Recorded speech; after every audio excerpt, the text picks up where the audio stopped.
Взямо застильное васкирмало, откладывать быстро, вот посыпаем, свернам tev iespēju. Ko lūdzu? Oi, jops, studēji! Ne to valodu esam ieslēguši. Jūs taču esat latvieši. Labdien! Labdien! Jūs patraucēji, kā pie jums tur saka, bitīt mato zum, ceplanētieši. Jūs no Rīgas? Nē, mēs esam no Muturku zvaigznājām. Jā.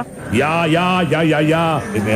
Mūsu tām bitībām. Ko lūdzu? Esam ieplānojuši apmeklēt jūsu planētu, lai savāktu dzīvo organismu paraugus, iekšējos organus, locekļus, zarnas, plaušas un citas ķīdas, kā arī ritīgi izskrieties. Kad jūs gribat braukt? Nu, mēs patiesībā nebraucam. Mēs lidojam ar 507. Būsim trešdien. Jā. Būsim trešdien 18:45. Nu, tur man ir jābrauc jums līdzi. Nē, nav spiesta lieta. Kā vēlaties? Lai gan nosēžoties parasti sataisam reālus sūdus. Ko nozīmē, hē? Nu, vispār, ka jūs...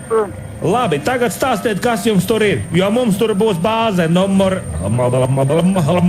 Māja apmūrēt ar ķieģeļiem. Nu, 70. gados viņa ir atjaunota. Jā. Apmūrēt ar ķieģeļiem. Tā ir koka māja, bet apmūrēt ar ķieģeļiem. Jā. Un iekšā ir apmūrēt ar ķieģeļiem. Jā.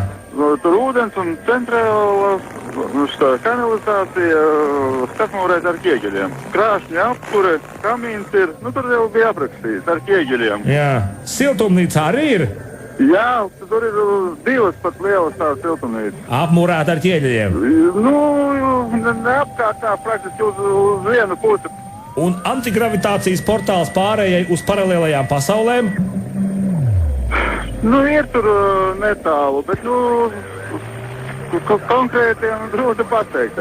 Labi, vai ir kāda klaja vieta vai lauks, pļava, kur mums skriet un bļaustīties? Mēs tā pārojamies. Mums patīk pāroties, īties, ināties. Pļavas, tur arī tā, grūti pateikt. Tur vairāk lauki tādi. Kā jūs tur saka, letiņi, pats gar zemi un pilnā mutā ar zemi? Kur tu teici, ko tu dzīvo? Labi, jā, es Ogrē dzīvoju. Tad jūs iebraukt Ogrē un es aizbraukšu jums līdzi. Augstmēlēs un dzirdējām, un dzirdējām, ka ir malā atkodamies, mēs vajadzēšu uz apsasētām, bet svirnām, tev ir dirbal. Jā, visu labi.